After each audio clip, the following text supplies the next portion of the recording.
মাত্র 5 থেকে 7টা minute time লাগবে ভিডিওটা শেষ করতে। এই ভিডিওতে দ্বিতীয় পত্রের যত মাত্রা একক আছে, যদি ভাগ্য ভালো থাকে, যদি প্যাটার্ন মতোই প্রশ্ন হয়ে যায়, অর্থাৎ মাত্রা একক থেকে কিন্তু কোশ্চেন প্রতিবারই প্রায় পড়ে, তো সেই প্যাটার্নটা যদি কমন পড়ে তাহলে তুমি এখান থেকে একটা প্রশ্ন কমন পেয়ে যেতে পারো, 1 অথবা 2 মার্ক, বেশি কিন্তু পাবো না। হ্যাঁ, তো এটা 5 থেকে 7 মিনিট তোমার টাইম লাগবে। সুন্দর করে পিডিএফটা সাজিয়ে দিয়েছি আমি, বেশিক্ষণ ক্লাস নিয়ে বড়ও করবো না, কারণ এই সময় তোমার আসলে সময় নষ্ট করা যাবে না।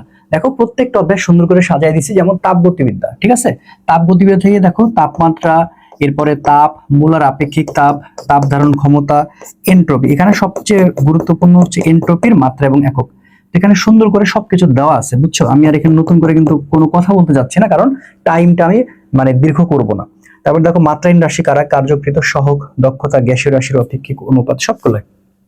তাহলে তোমার এখানে দেখতে তো খুব একটা কঠিন সময় লাগবে না, তুমি জাস্ট পিডিএফটা ডাউনলোড করে একবার করে দেখে নাও। এরপরে দেখো এটা যখন তুমি চলে আসলে, আর স্থির স্থির তড়িৎ, স্থির তড়িৎ থেকে কোনগুলো আসতে পারে, চার্জ, শূন্য, আমি কোনোটা বাদ দেই নাই, খুব সুন্দর করে খুঁটায় খুঁটায় তুলছি আর কি। হ্যাঁ, শূন্য মাধ্যমে তড়িৎ, ভেদন যোগ্যতা, তড়িৎ বল, তড়িৎ ক্ষেত্র, তড়িৎ প্রাবল্য, এগুলো একটু বেশি, তড়িৎ প্রাবল্য, তড়িৎ বল, এগুলো আসলে একক বেশি আসে।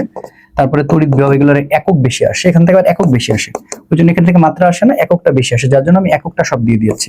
চৌম্বক ক্ষেত্র, কুলম্ব ধ্রুবক, তড়িৎ ফ্লাক্স, মাত্রাহীন রাশি, আপেক্ষিক তড়িৎ এবং ভেদন, এখান থেকে তোমার আসলে মাত্রাটা বেশি আসে। হ্যাঁ, এবং দেখো প্রত্যেকটা ইনফরমেশন পাই টু পাই করে দিয়েছে।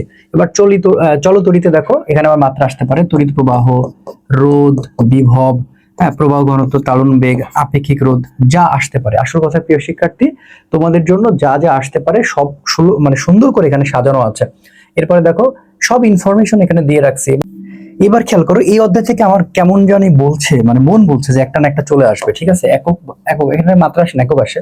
যেমন দেখো হচ্ছে তড়িৎ প্রবাহের চুম্বকীয় চুম্বকত্ব, যেহেতু শর্ট সিলেবাসের বাইরে ছিল, সেখান থেকে আসলে চুম্বক ফ্লাক্স ঘনত্ব বা চুম্বক ক্ষেত্রের একক, যেমন টেসলা বা ওয়েবার পার মিটার স্কয়ার, যেটাকে আমরা আসলে ডব্লিউ এম ইনভার্স 2 বলে থাকি। বা দেখো আরো কিন্তু দেওয়া আছে, সবগুলোই সুন্দর করে সাজিয়ে রাখছে। হ্যাঁ, গাউসও বলা হয় কিন্তু চুম্বক ফ্লাক্সের একক, তারপর হচ্ছে ওয়েবার বা টেসলা মিটার স্কয়ার বা নিউটন মিটার পার অ্যামিটার, সুন্দর করে দিয়ে রাখছে। চুম্বক প্রাবল্যের একক, তার এইখানে বেশি না, মাত্র এই যে 3টা আছে, এই 3টায় পড়বা, ঠিক আছে।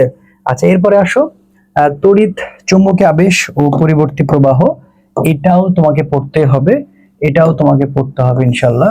এই যে দেখো এখান থেকে তুমি কি করবা, এখান থেকে তুমি হচ্ছে দেখো যে চুম্বক ফ্লাক্সের এসআই একক, চুম্বক ফ্লাক্স ঘনত্বের একক, স্বকীয় আবেশ গুণাঙ্কের একক হেনরি, ঠিক আছে, হেনরিটা খুব আসে। বা পারস্পরিক আবেশ গুণাঙ্ক, পারস্পরিক আবেশ গুণাঙ্ক আসুক বা গুণাঙ্ক আসুক, তাই বুঝবা হেনরি, ঠিক আছে। আচ্ছা, সুন্দর করে ইনফরমেশন দিয়ে রাখছে। এরপরে চলে যাবো হচ্ছে ভৌত আলোক বিজ্ঞান।